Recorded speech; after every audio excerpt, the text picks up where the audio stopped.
الأنبياء والمرسلين وعلى آله وأصحابه أجمعين. قال الله تعالى وتبارك في القرآن المجيد والفرقان الحميد في شان حبيبه مخبرا وآمرا إن الله وملائكته يصلون على النبي يا أيها الذين آمنوا صلوا عليه وسلموا تسليما. الصلاة والسلام عليك يا رسول الله وعلى آلك وأصحابك يا نبي الرحمة. الصلاة والسلام عليك يا حبيب الله وعلى آلك وأصحابك يا رسول الملاحم. تمام حمد و ثنا، تعریف و توصیف اللہ جل مجدہ الکریم کی ذات بابرکات کے لیے، جو خالق کائنات بھی ہے اور مالک شاشہات بھی.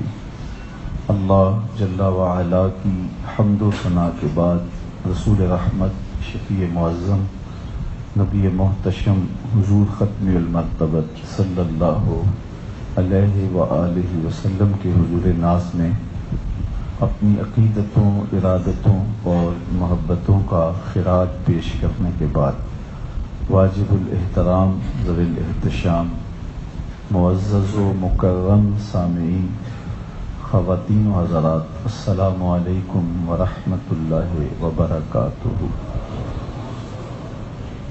ماہ سیام رمضان المبارک اپنی تمام توانائیوں کے ساتھ جلوہ فراز ہے. اس ماہ نور کی برکتیں مجھے اور آپ کو نصیب ہو رہی ہیں.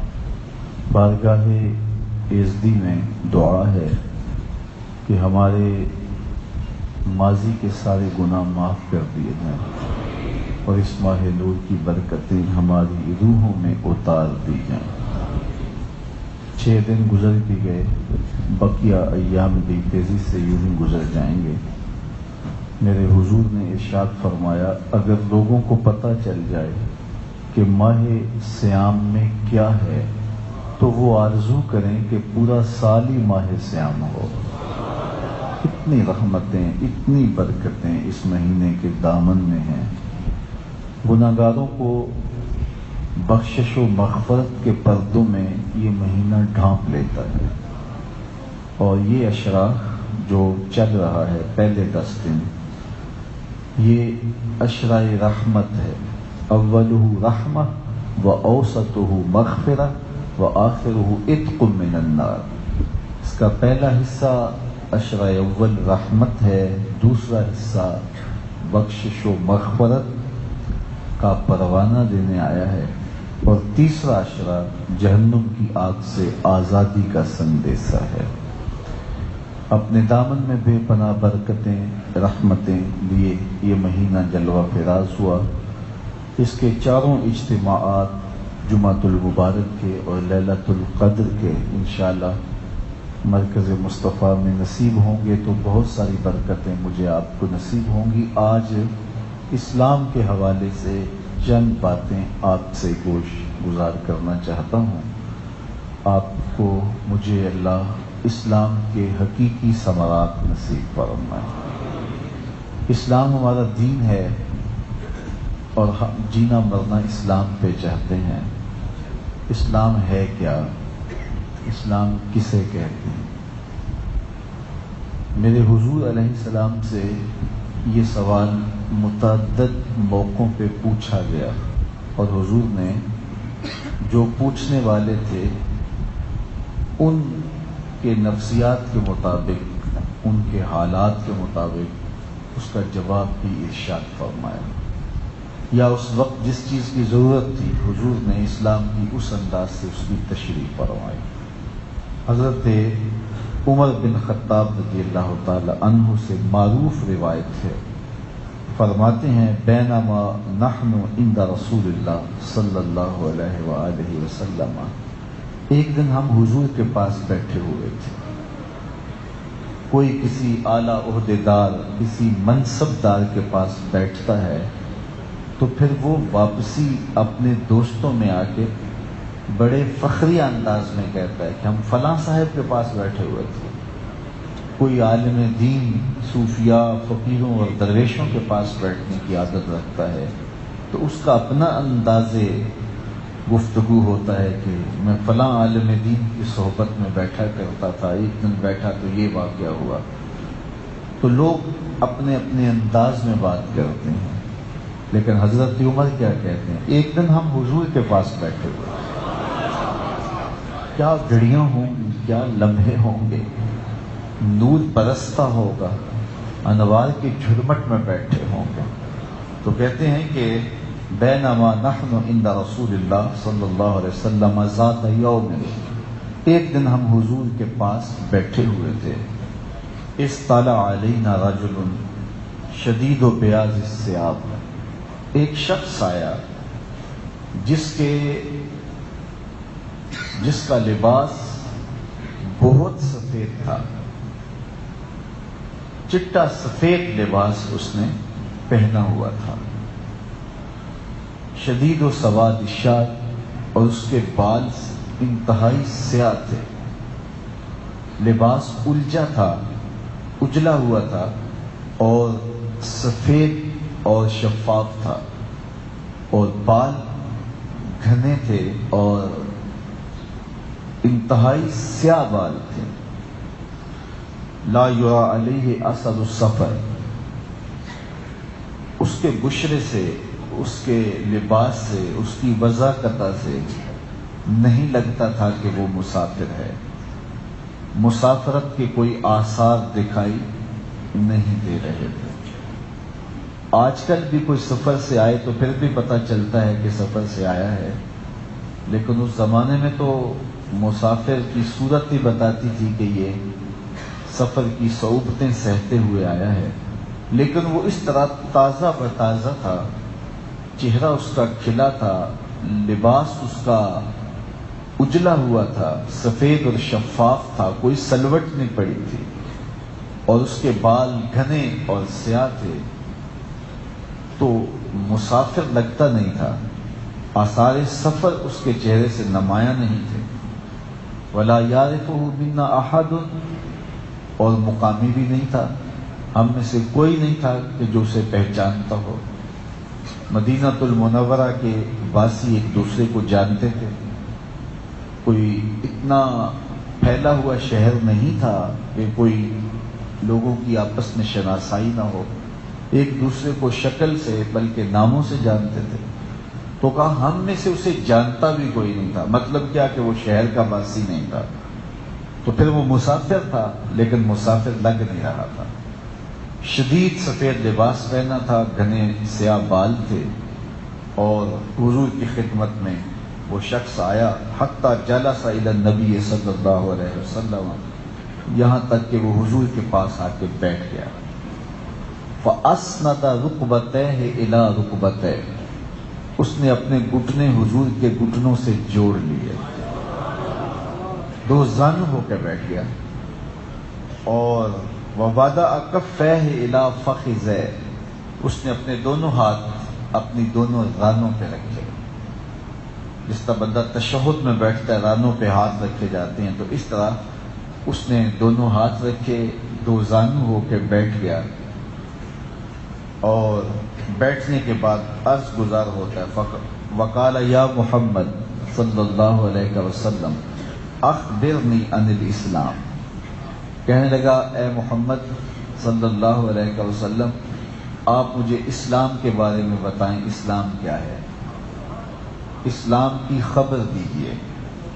فقال رسول اللہ صلی اللہ علیہ وسلم، رسول کریم صلی اللہ علیہ وآلہ وسلم نے ارشاد فرمایا الاسلام ان تشہد اللہ الہ الا اللہ وان محمدا رسول اللہ. فرمایا اسلام یہ ہے کہ تو گواہی دے کہ اللہ کے علاوہ کوئی معبود نہیں اور محمد صلی اللہ علیہ وآلہ وسلم اللہ کے سچے رسول ہیں.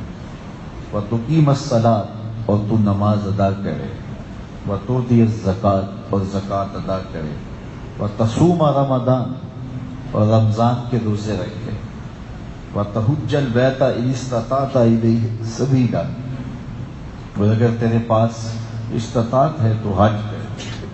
قال صدقت، کہنے لگا آپ نے بالکل سچ کہا. فقال فعجبنا له یسألہ ویصدقہ. حضرت عمر فرماتے ہیں ہمیں بڑا تعجب ہوا، خود ہی سوال کرتا ہے اور خود ہی تصدیق کرتا ہے.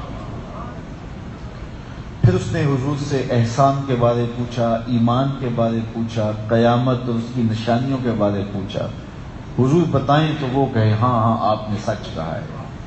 ہمیں بڑا عجیب لگے اور تعجب ہو کہ خود سوال کرتا ہے اور خود ہی پھر اس کی تصدیق کرتا ہے. خیر وہ اٹھ کے چلا گیا. مجلس پہ سکوت طاری ہے، صحابہ کی آنکھوں میں استعجاب ہے. پھر حضور نے خود ہی فرمایا عمر جانتے ہو یہ کون تھا؟ کہا اللہ و رسولہ عالم، اللہ جانے اس کا رسول جانے. تو حضور نے فرمایا ھذا جبریل، یہ جبریل امین تھے جو تمہیں تمہارا دین سکھانے کے لیے آئے تھے. تو جبریل آ کے حضور کی خدمت میں بیٹھنے کا سلیقہ بتاتے ہیں کہ محبوب کی چوکھٹ پہ بیٹھے تو دو زانو ہو کے بیٹھتے ہیں. تو انہوں نے سوال جو کیا تھا، جو آج کا میرا موضوع ہے، وہ ہے اسلام. اسلام کیا ہے؟ تو حضور نے فرمایا اسلام یہ ہے کہ تو اس بات پر ایمان لائے کہ اللہ کے علاوہ اللہ کا کوئی شریک نہیں، وہی معبود حقیقی ہے اور میں اس کا سچا رسول ہوں.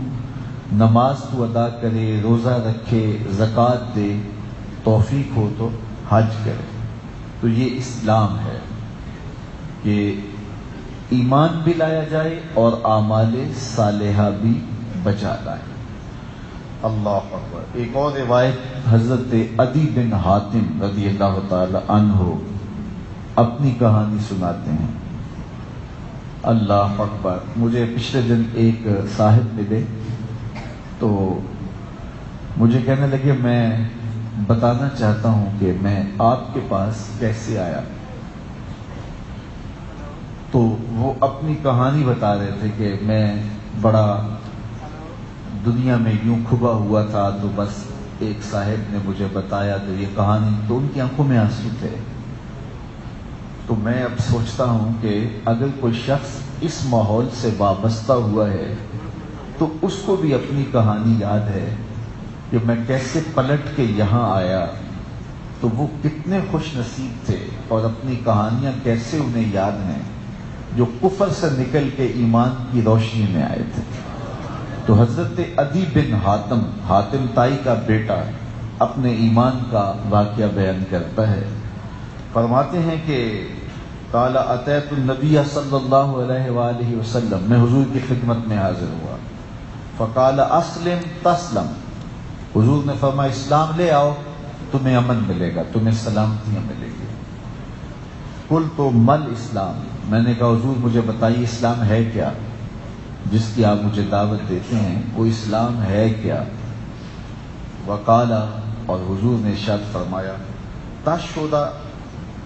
تشہد اللہ الہ الا اللہ وانی رسول اللہ، تو اس بات کی گواہی دے کہ اللہ کے علاوہ کوئی معبود نہیں اور میں اس کا سچا رسول ہوں. وتؤمن بالاقدار کلھا، اور تو تمام قدروں پر ایمان لائے، اقدار پر ایمان لائے.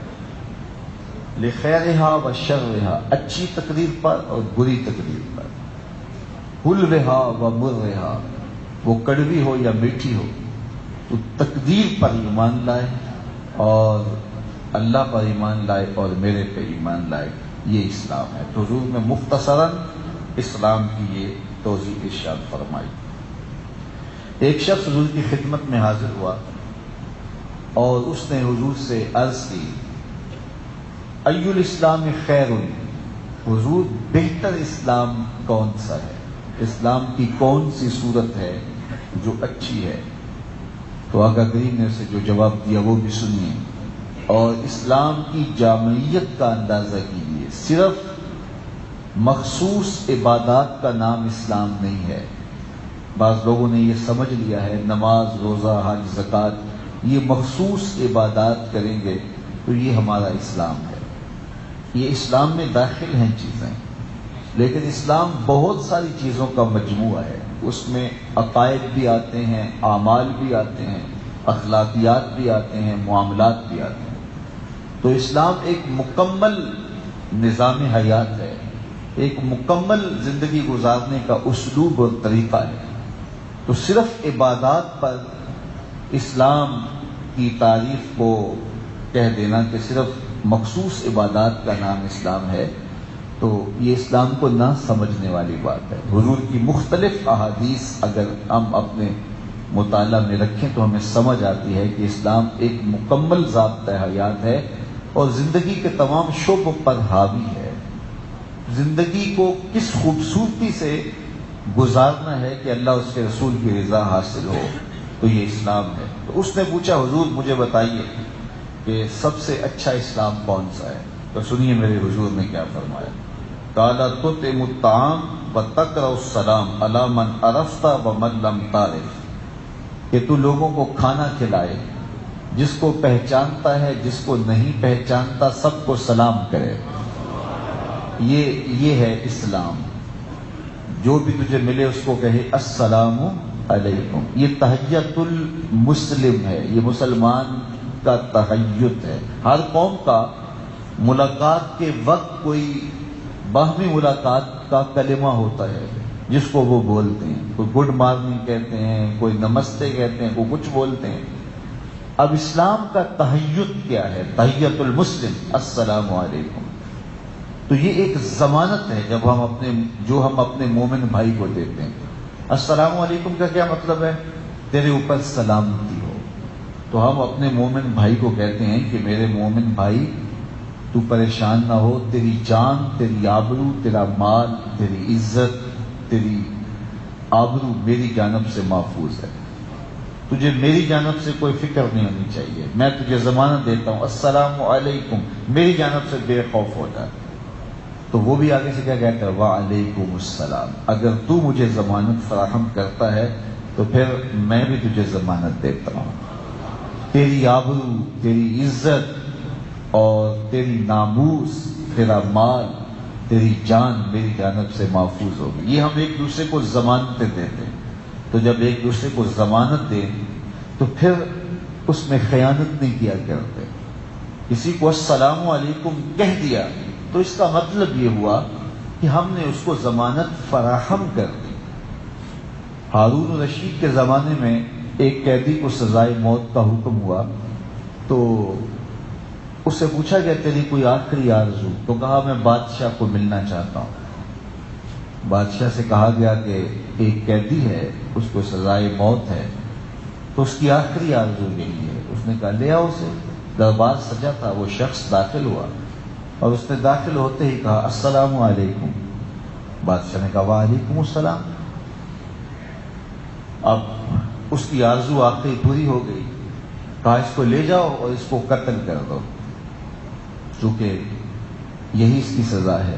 اس نے کہا آپ مجھے قتل نہیں کر سکتے. کہا کیوں؟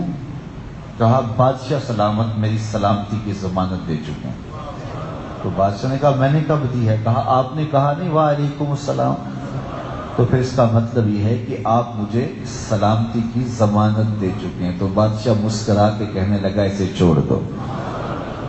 تو السلام علیکم اور جواب میں وعلیکم السلام یہ گویا ایک قسم کی ضمانت ہے.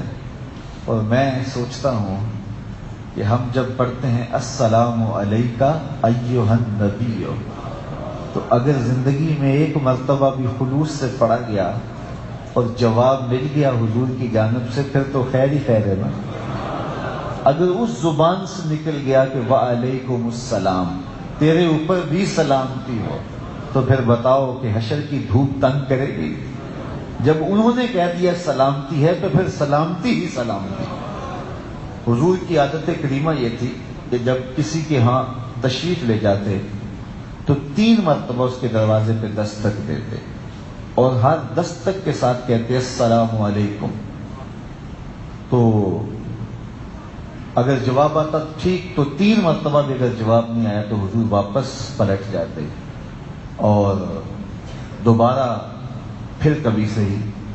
ہمیں یہی آداب سکھائے گئے ہیں کہ جب کسی شخص کو مخاطب کرو، اس کے گھر پہ دروازے پہ دستک دو تو 3 مرتبہ دستک دو. اگر وہ جواب نہیں دے رہا تو پھر دروازے پہ دھرنا دے کے بیٹھ نہ جاؤ کہ اٹھنے ہی نہ پاؤ، بلکہ پھر صحیح آداب یہی ہیں کہ دستک دے کے ایک سائڈ پہ ہو جائے، ایک طرف میں کھڑے ہو جائے. 3 مرتبہ کے بعد واپسی. اور میں یہ کہا کرتا ہوں یہ جو موبائل ہے یہ اس دور کی ایجاد ہے، اس کا ادب بھی اس سے ہی سمجھنا چاہیے.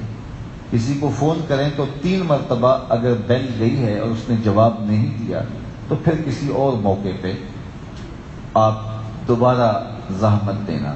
بچے کو موبائل پکڑا کے ڈیوٹی نہ لگا دینا کہ جتنی دیر تک وہ جواب نہیں دیتا آپ نے بیل ہی دیتے رہنا. تو یہ کوئی کمال نہیں ہوتا، یہ کسی کو اذیت دینے والی بات ہوتی ہے. تو حضور 3 مرتبہ کسی کے دروازے پہ دستک دیتے، السلام علیکم کہتے، جواب نہیں آیا تو حضور تشریف لے جاتے. حضور ناراض نہیں ہوتے کہ میں نبیوں کا امام ہوں اور تم نے دروازہ نہیں کھولا. اللہ اکبر. ہم تو چھوٹی چھوٹی بات پہ جو ہے وہ الجھ پڑتے ہیں. بعض کا کوئی فون کرے اٹینڈ نہ ہو تو بعد میں جب دوبارہ بات ہو تو وہ پہلے شکوے کی زبان کھولتا ہے. اچھا، اللہ کے محبوب نے دستک دی اور السلام علیکم کہا. اس نے حضور کا لہجہ پہچان لیا اور دروازے کے سوراخوں سے دیکھ بھی رہا تھا کہ حضور ہیں، لیکن اس نے دروازہ نہیں کھولا اور دھیرے سے دل ہی دل میں کہا وعلیکم السلام. حضور نے پھر دستک دی اور کہا السلام علیکم، تو وہ جی ہی جی میں بولا وعلیکم السلام. 3 مرتبہ حضور نے پھر دستک دی اور پھر فرمایا السلام علیکم، تو وہ دل ہی دل میں بولا وعلیکم السلام. حضور واپس پلٹے تو اس نے جلدی سے دروازہ کھولا اور عرض کی میرے ماں باپ آپ پہ قربان. حضور میرے تو وقت جاگے کہ آپ آئے، تشریف لے آئیے، یہ گھر بھی آپ کا ہے، میں بھی آپ کا خادم ہوں، میں ابھی آپ کا نوکر ہوں. تو حضور نے فرمایا کہ میں نے تو 3 مرتبہ دستک دی تھی، جواب نہیں آیا تو میں جا رہا ہوں. تو اس نے عرض کی حضور میں نے تینوں بار سنا تھا لیکن میں قصداً ہولے ہولے بولتا رہا، میری آرزو یہ تھی آپ بار بار مجھے سلامتی کی دعا دیتے رہیں. السلام علیکم، السلام علیکم، السلام علیکم، تیرے اوپر سلامتی ہو، تیرے اوپر سلامتی ہو، تیرے اوپر سلامتی ہو.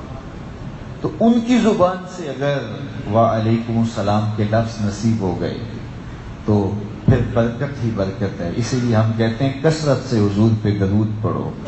فرمایا کہ میں اہل محبت کا درود خود سنتا ہوں اور ان کو پہچانتا بھی ہوں. اللہ اکبر. تو فرمایا اسلام، بہتر اسلام یہ ہے کہ تو لوگوں کو کھانا کھلائے، جس کو پہچانتا ہے جس کو نہیں پہچانتا ان کو سلام کرے. حضرت ابو ہریرہ رضی اللہ تعالی عنہ سے ایک معروف روایت ہے جو آپ نے کئی بار علماء سے سماعت کی ہوگی، اور یہ اسلام کی حقیقی شکل ہمارے سامنے لاتی ہے کہ اسلام کی حقیقی صورت کیا ہے. مسلمان کسے کہتے ہیں؟ جس کے سجدے زیادہ ہیں، جو رکوع زیادہ کرتا ہے، جس کا قیام بہت لمبا ہوتا ہے. یہ بھی خوبیاں ہیں ایک بندہ مومن میں ہونی چاہیے. اللہ کے حضور نیاز مندی کا انداز اسے اختیار کرنا چاہیے. لیکن یہاں جو ارشاد فرمایا گیا، حضور علیہ السلام نے ارشاد فرمایا المسلم من سلم المسلمون من لسانہ ویدہ. مسلمان وہ ہوتا ہے جس کے ہاتھ اور زبان سے دوسرا مسلمان محفوظ رہے، زبان سے تیر نہ برساتا رہے. بعض لوگ اس زوم میں کہتے ہیں جی میں سچا ہوں، اور سچ بڑا کڑوا ہوتا ہے اور ہر وقت وہ کڑواہٹ ہی پھیلاتے رہتے ہیں. سچ بھی بولنا ہے تو کسی کا دل نہ چیرو، کسی کو تکلیف نہ پہنچاؤ. میرے حضور علیہ السلام صحابہ کی تربیت کیا کرتے تھے اور وہ حضور کی اولاد کی طرح تھے. فرمایا انما انا لکم مثل الوالد، میں تمہارے لیے باپ کی جگہ پہ ہوں.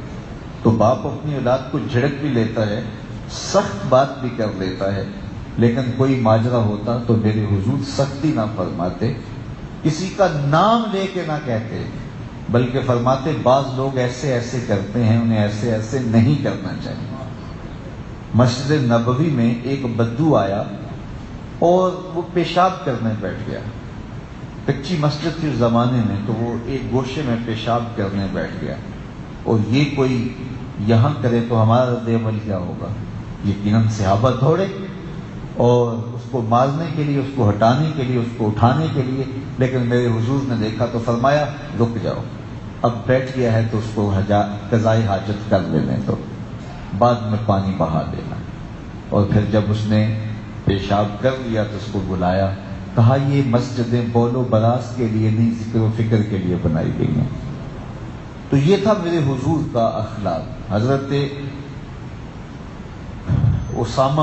حضرت انس بن مالک رضی اللہ تعالیٰ عنہ فرماتے ہیں کہ 10 سال میں نے حضور کی نوکری کی ہے، خدمت رسول اللہ 20، حضور میں نے حضور کی خدمت جو ہے وہ 10 سال کی ہے، لیکن 10 سال میں ایک جو ہے وہ لمحہ بھی ایسا نہیں آیا کہ حضور نے مجھے اف کہہ کے بھی پکارا، بلکہ بعض کا توتا بچہ تھا تو برتن ٹوٹ جاتے تھے، برتن جب ٹوٹ جاتے تھے تو جو ازواج تھی تو ان کی طبیعت میں غصہ آنے لگتا، تو قبل اس سے کہ وہ کچھ کہتی تو حضور پہلے فرماتے اس برتن کی عمر ہی اتنی تھی، اور ازواج کو بھی کچھ نہ کہنے دیا۔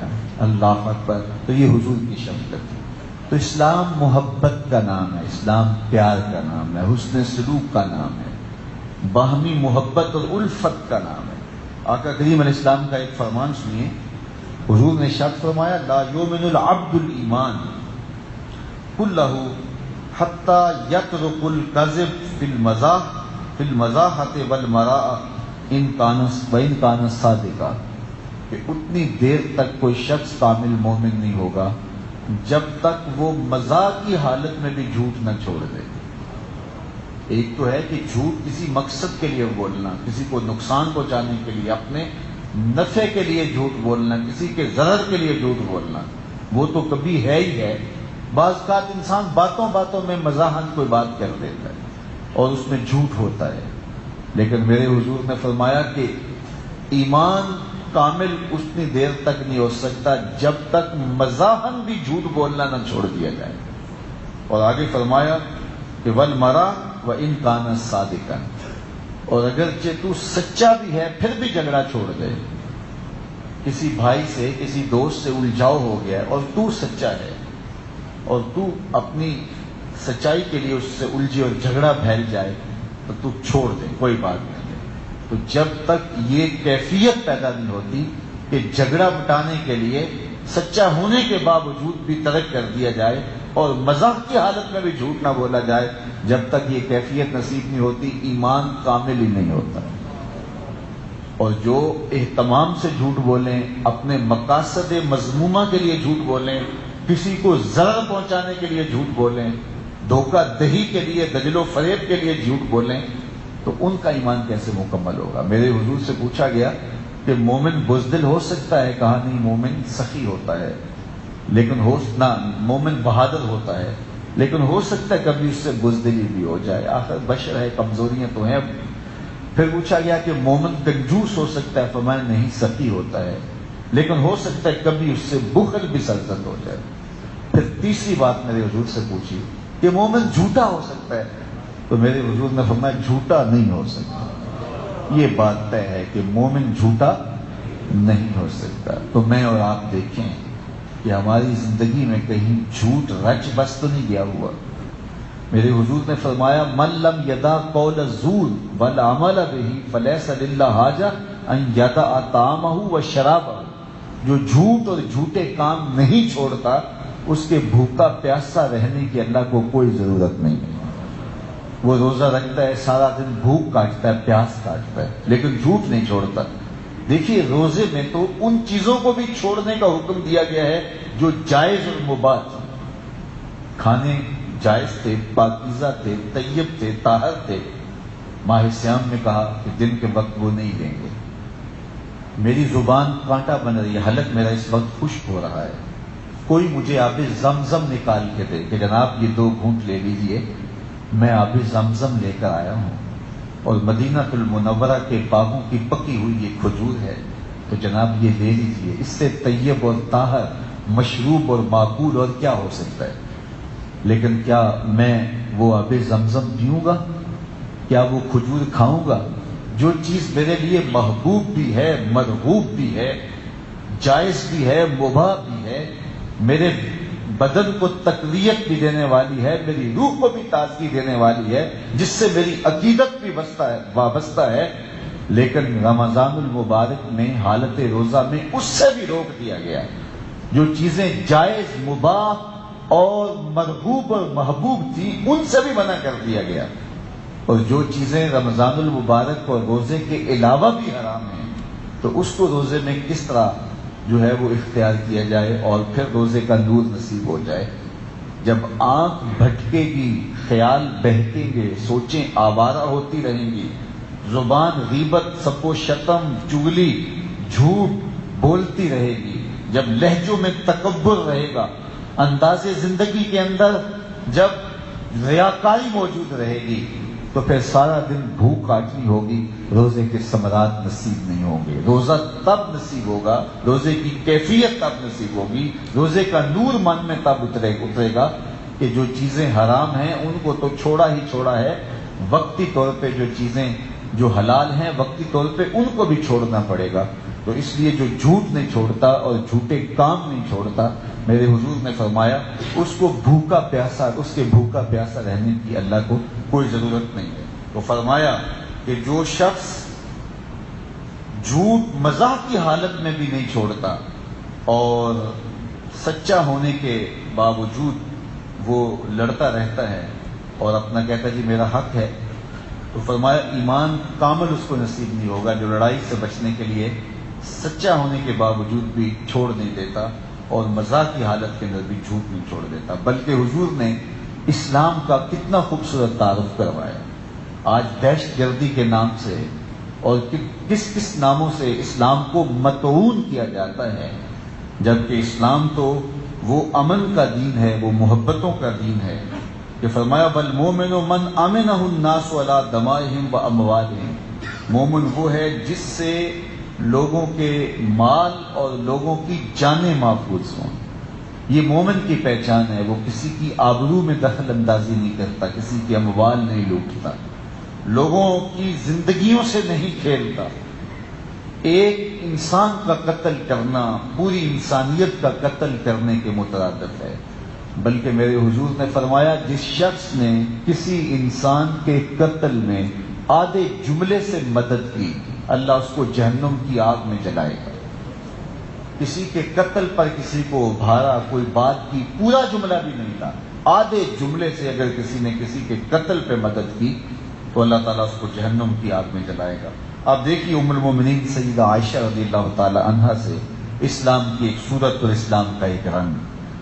ان عائشہ رضی اللہ تعالی عنہا لیس المومن الذی یبیت شبعانا وجارہ جائع الی جنبہ، فرمایا وہ شخص مومن نہیں ہے، یعنی کامل مومن نہیں ہے، جو خود تو پیٹ بھر کے کھاتا ہے اور سو جاتا ہے اور اس کا ہمسایہ بھوکا رہا۔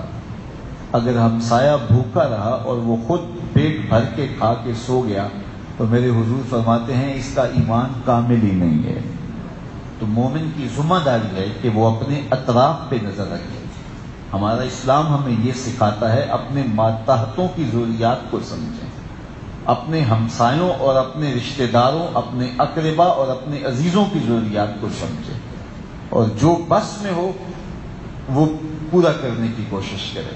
تو جو شخص نمازوں پہ نمازیں پڑھتا ہے، روزوں پہ روزے رکھتا ہے، ہر سال عمرہ اور حج کرتا ہے، لیکن اس کے رشتہ دار بھوک میں تڑپتے رہتے ہیں، اس کے ہمسایوں کے یہاں کھانے کے لیے نان شبینہ بھی میسر نہیں ہے، تو فرمایا کہ وہ شخص کامل مومن نہیں ہو سکتا، ایمان کی حلاوت اور مٹھاس نصیب نہیں ہو سکتی اسے، جو رات پیٹ بھر کے گزارے اور اس کا ہمسایہ جو ہے وہ بھوک میں تڑپ رہا ہو۔ تو ہمیں جو صورت دی گئی، اسلام کا جو ہمیں تعارف دیا گیا، اسلام کی جو شکل ہمارے سامنے ان مختلف احادیث سے آئی، وہ یہ ہے کہ اسلام ہمدردی کا دین ہے، اسلام امن کا دین ہے، اسلام محبت کا دین ہے، اسلام باہمی موافقت اور موانست کا دین ہے، ایمان ایک دوسرے کے احساس کا دین ہے، اسلام ایک دوسرے کے احساس کا دین ہے۔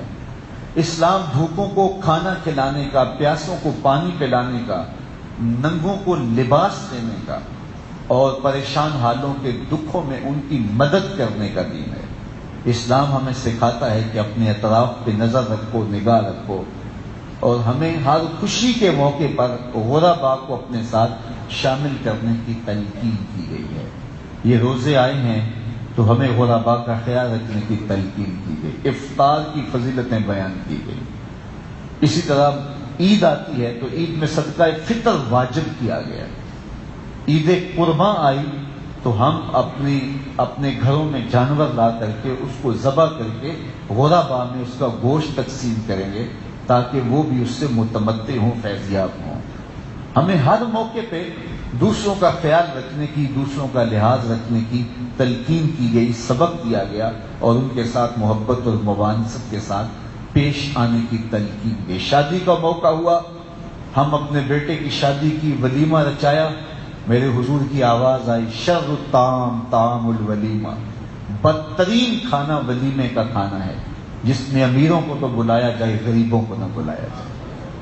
وہ کھانا جس میں صرف امراء کو بلایا گیا ہے، یعنی جن سے کچھ ملنے کی توقع ہے، اور غرباء کو نہیں بلایا گیا۔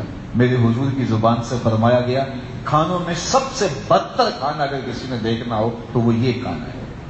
اس لیے جب آپ اپنے بیٹے کی شادی کریں، اگر آپ کا حلقہ احباب امراء پر مشتمل ہے، غرباء آپ کے حلقہ احباب میں نہیں ہیں، تو آپ ڈھونڈ کر کے کچھ غرباء شامل کر لیں، محلے سے، گلی سے، جن سے آپ کو یہ کوئی توقع نہ ہو کہ آپ نے ان سے کوئی وصول کرنا ہے، وہ آپ کو نذرانہ دیں گے، کوئی بھاجی دیں گے، بلکہ محض ان کو اللہ کی رضا کے لیے اور کھانے کو جو ہے وہ برا کھانا پکارا جانے سے بچانے کے لیے اور اللہ رسول کی رضا جوئی کے لیے، اس میں برکت کے لیے اس کو بلائیں، اور عزت افزائی کے ساتھ جس طرح اپنے معزز اور معتبر مہمانوں کو آپ کھانا کھلاتے ہیں، تو یہ نہیں کہ ان کو بلا کر کے ایک سائڈ پہ بٹھا رکھیں اور بعد میں ان کو جو ہے وہ ایک پلیٹ چاولوں کی دے دیں کہ آپ کو بھی بلایا ہے۔ جس عزت کے ساتھ، جس تکریم اور وقار کے ساتھ آپ نے باقی کو بلایا ہے، تو اسی تکریم اور وقار کے ساتھ ان کو بھی کھانا کھلائیں، تو اس سے عرش کا رب بڑا راضی ہوگا، عرش کا رب بھی راضی ہوگا، مدینے والا نبی بھی راضی ہوگا کہ یہ میری امت سے پیار کرتے ہیں۔ میرے والد گرامی فرمایا کرتے تھے، اگر تم چاہو کہ رسول کریم تم سے پیار کریں تو تم حضور کی امت سے پیار کرو، حضور کی امت سے پیار کرو گے تو حضور تم سے پیار کریں۔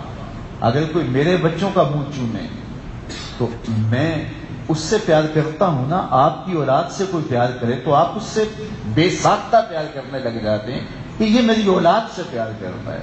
الخلق عیاد اللہ، مخلوق اللہ کا گھرانہ ہے، اللہ کا قبیلہ ہے، اور یہ ساری امت حضور کی اولاد ہے، روحانی اولاد۔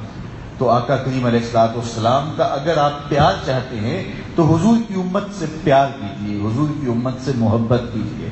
میرے بزرگ یہ بھی فرمایا کرتے تھے، جس سے پیار کیا جائے اس کی خیر خواہی کی جاتی ہے، اس کی اچھائی چاہی جاتی ہے، اور کسی کی بہترین خیر خواہی یہ ہے کہ اس کی آخرت کی بہتری کے لیے سوچا جائے۔ تو اس کو اچھے ماحول سے وابستہ کرو اور اس کو 5 گانا نماز کا خوگر بناؤ تاکہ اس کی آخرت بہتر ہو جائے اور جہنم کی بھڑکتی آگ سے بچ جائے۔ تو صاحبو، اسلام ہمدردی کا نام ہے، اسلام سلامتی کا نام ہے، امن کا نام ہے، صلح کا نام ہے، پیار کا نام ہے، لڑائی سے بچنے کا نام ہے، حق پر ہونے کے باوجود معاف کر دینے کا نام ہے۔ میرے حضور نے 3 چیزیں قسمیں کر کے فرمائی ہیں، ان میں سے ایک چیز یہ ارشاد فرمائی کہ اگر کوئی شخص معاف کر دے تو فرمایا کہ اس کی عزت نہیں گھٹے گی۔ میں قسم کھا کے کہتا ہوں، حضور میں محمد اللہ کی قسم کرتا ہوں کہ معاف کرنے سے عزت گھٹتی نہیں ہے۔ تو اگر کسی نے زیادتی کی ہے اور وہ غلطی پہ، ہاں جو لوگ آپ کے زیر تربیت ہیں، طلباء ہیں، اس طرح تلامذہ ہیں یا سالکین راہ طریقت ہیں، تو بعض کا ان سے ناراضگی کچھ وقت کے لیے اختیار کرنا پڑتی، تو اس کا مطلب تربیت ہوتا ہے کہ اگر ایک طالب علم کو استاد کبھی بھی نہ جھڑکے اور ہر وقت معاف کر دے تو پھر اس کی طبیعت بگڑ جائے گی، اس کی تربیت اچھی نہیں ہوگی. تو استاد کا یہ کرنا یا شیخ کا مریدین کے لیے ایسا کرنا، یہ اس کی ذمہ داریوں میں شامل ہے کہ ان کی تربیت کرے. تو وہ ناراضگی اس قبیل کی ناراضگی نہیں ہوگی، وہ تربیت کے لیے ناراضگی ہوگی. لیکن جو عام طور پہ لوگ ہیں جو تمہارے سے وابستہ ہیں، تو وہ اگر کوئی ایسی غلطی کر بھی دیں اور آپ سمجھتے ہیں کہ میں حق پہ ہوں اور وہ غلطی ہے، تو فوری معاف کر دیں. معاف کرنے سے جو ہے وہ آپ کی عزت میں کوئی فرق نہیں آئے گا. اللہ کے محبوب نے فرمایا کہ اس کی عزت کم نہیں ہوگی، عزت بڑھے گی. تو اس لیے ایمان محبت، پیار، الفت اور ایک دوسرے کے ساتھ حسن سلوک کا نام ہے. اللہ تعالیٰ جل شانہ ہمیں اسلام کی حقیقی تعلیمات سے مالا مال کرے اور ہمیں امن، محبت، عدل، عہد کی پاسداری، وعدوں کی پابندی، سچائی کے دامن کو تھامنا، جو صفات ہیں مسلم کی، وہ ساری کی ساری ہماری روحوں میں اتار دے اور ہمارے من میں چراغاں کر دے. مجھے آج وہ لمحے بھی یاد آ رہے ہیں جب ہم نے بھڑکتی ہوئی گرمی میں سائبان کے نیچے بغیر پنکھے کے جمعۃ المبارک ادا کیے تھے، اور جو ہے وہ گرمی کی شدت کی وجہ سے بعض لوگوں کا حال بڑا عجیب بھی ہو جاتا رہا ہے. آج میں اللہ کا شکر ادا کرتا ہوں کہ مرکز مصطفیٰ کا ایک اور مرحلہ مکمل ہوا اور آج ہم ایک آسودہ ماحول میں بیٹھے ہیں. یہ بھی ابھی کام مکمل نہیں ہوا. انشاءاللہ اگلے جمعۃ المبارک کے موقع پہ جب آپ تشریف لائیں گے تو مرکز مصطفیٰ کے اس حال کا کام مزید قریب ہو چکا ہوگا. پھر جو بقیہ اس کے کام ہیں، آپ لوگوں کی دعاؤں سے ہی سب کچھ ہو رہا ہے. آپ دعائیں جاری رکھیں کہ اللہ تعالیٰ جل شانہ بقیہ کام بھی اس کے تکمیل پذیر ہوں اور یہ بہت جلد تکمیل کی منزل تک پہنچے. جن لوگوں نے اپنا مال خرچ کیا، میں جانتا ہوں لوگوں نے 10-10 روپے بھی پیش کیے، لاکھوں بھی پیش کیے. میں ان سب کے لیے دعا گو ہوں، بلکہ جو گلی سے گزرتے ہوئے محبت کی نظر سے دیکھ بھی لیتا ہے، میرے دل سے دعائیں نکلتی ہیں، مالک اسے بھی محروم نہ رکھنا. اس شخص کے لیے بھی دعا گو ہوں کہ جو دیکھتا ہے تو اس کا جی چاہتا ہے کہ یہ بڑا کام میں کر سکوں، لیکن چھوٹا کام کرنے کی اجازت بھی اس کی جیب نہیں دیتی. میری آج کی مجلس میں اس کے لیے بھی دعا ہے کہ مالک اسے اتنا عطا کر کہ وہ اپنی خواہش اور اپنی آرزو اور اپنی تمنا کو پورا کر سکے.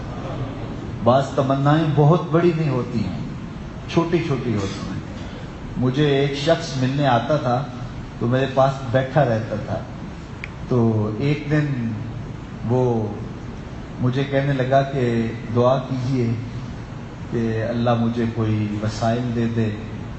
تو میری آرزو یہ ہے کہ میں آپ کو گھر میں بلاؤں اور ایک چاولوں کی دیگ تیار کروں اور وہ لوگوں میں بانٹوں، آپ کے ساتھ کچھ لوگ بھی ہوں. تو میں جب اٹھ کے چلا گیا تو میں نے سوچا کہ اس کی آرزو اتنی بڑی تو نہیں ہے جو پوری نہ ہو سکے اور جو ہمارے بس میں نہ ہو. تو میرا ایک پیر بھائی تھا، تو میں نے اس کو کہا کہ اس سے دوستی لگا لو اور ایک دن اس سے یہ آفر کر دینا کہ حضرت کو ہم بلاتے ہیں اپنے گھر میں، تو خرچہ میں کر دیتا ہوں اور آپ جو ہے وہ ان کو دعوت دیں. تو پھر اس دوست نے ان کو دعوت دی اور وہ مجھے بلا کے لے گئے. وہ 20-25 لوگ انہوں نے اپنے ہمسائے دائیں بائیں سے جمع کیے اور سب کو کھانا کھلا دیا. تو بڑے خوش تھے کہ آپ میرے گھر آئے ہیں. لیکن میں خوش تھا، مالک تھوڑی سی زبان ہلانے سے اس بندے کو خوشیاں مل گئیں. وہ کسی نے کہا تھا بڑوں کی بڑی بڑی آرزویں پوری کرنے کی بجائے چھوٹوں لوگوں کی چھوٹی چھوٹی آرزویں پوری کر دیا کرو. یہ کوئی قیمت نہیں لگتی، وقت نہیں لگتا. اسلام ہمیں یہ سکھاتا ہے. حضور نے فرمایا کہ کسی کو مسکرا کے ملو تو یہ بھی سجدہ ہے. تو بعض کا تم کسی کو ہنس کے مل لیتے ہو تو اس کی سارے دن کی تھکن اتر جاتی ہے. تو لوگوں کے ساتھ اس نے سلوک کرو، لوگوں کے ساتھ محبت سے پیش آؤ. تو بات کر رہا تھا کہ جس کی یہ آرزو ہے، تو میں آج کی مجلس میں آپ کی پرخلوص آمین کے ساتھ میں اس دیگ والے دوست کی طرح دعا کر رہا ہوں اور آپ اس دوست کی طرح جو اس کے ساتھ جڑ گیا تھا آمین کہیں کہ میرے مالک جو آرزو رکھتا ہے کہ مرکز تو اب تکمیل پذیر ہو رہا ہے اب بہت جلد ہی اپنے آخری مراحل بھی طے کر جائے گا اور میں کچھ کر نہیں سکا، تو مالک اس کو اتنی توفیق عطا کر کے وہ اپنے من کی منشا پوری کر سکے۔ اللہ اپنی رحمتوں کے حساب میں رکھے۔ انتظامات میں پھر بھی کوئی کمی ہوگی تو ہمارے دوستوں کی جانب سے، میری جانب سے معذرت قبول کیجیے گا۔ ہم کوشش کرتے ہیں کہ اپنے دور و نزدیک سے نہ جانے کہاں کہاں سے اہل محبت آتے ہیں، تو ان کے لیے جو ہے وہ بہتر سے بہتر آسودہ ماحول فراہم کریں۔